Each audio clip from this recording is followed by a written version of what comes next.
How's it going, everybody? This is Ray with the Houston Film Fanatics. We are here at the Hobby Center once again, checking out their latest musical. It is called Bright Star. It is from Steve Martin and Edie Brickell. It's going to be playing now through March 25th.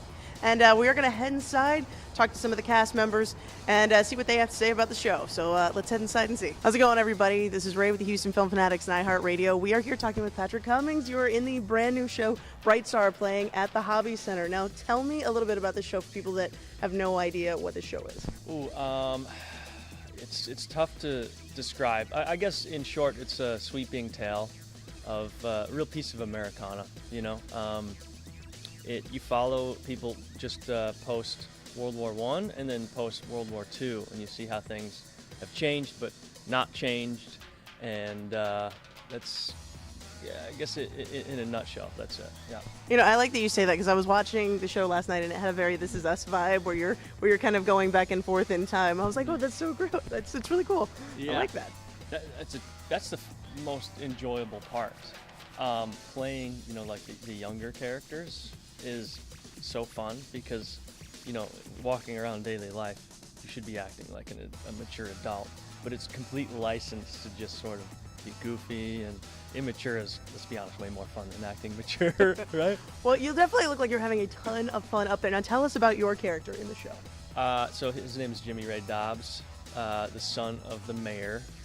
So he's sort of been bred and born to be a very good businessman, or so his father wants to push him down. He wants to go to college. He wants to further his education, but his father doesn't want him to break that chain of power, really is what it comes down to. So you get that archetypical kind of very powerful, good old boy attitude, kind of butting heads with his son who wants to further his education. So yeah, that's sort of his struggle with his family in that regard.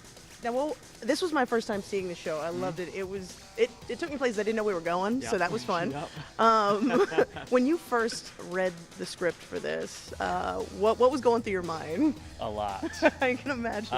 There was some, that's beautiful. You know, you could see the sweeping nature of it. You know, it's sort of choreographed that way. The onstage musicians are moving and they're sweeping in and out of one scene to the other, but then it goes certain places that I think I dropped the script onto the ground with after reading a certain stage direction.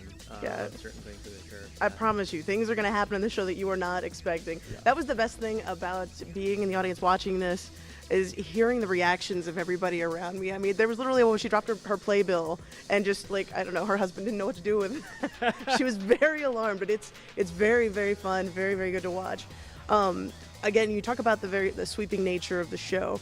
Tell me a little bit about the set, because that's one of the things that I thought was so fascinating. You guys have this big cottage or cabin in the middle that half the orchestra is on. Yep, exactly. It's half the orchestra is.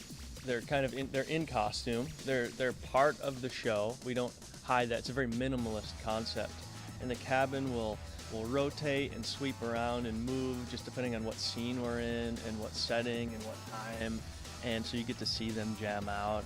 If music is more your thing, you know, we got like roots rock and obviously some classic Broadway, but we follow the musical growth through the times, you know, from the 20s through post-World War II, so you get all the different styles in there, and you get to see them. If like music's your thing, it's kind of like a little concert you get to see, but then if you like a good story, then you get that as well. We kind of wanted to it's sort of like a play with music in that regard. Well, one of my favorite things that I liked about the show was the dancing throughout. I mean, you guys do some pretty impressive dancing. I mean, I think that at one point I was watching and I was like, I think that guy's arms are rubber. I really do. Yeah. The way that you guys are just twisting, moving, I mean, it's a lot of fun. How hard is it for you guys getting the moves down? What are rehearsals like?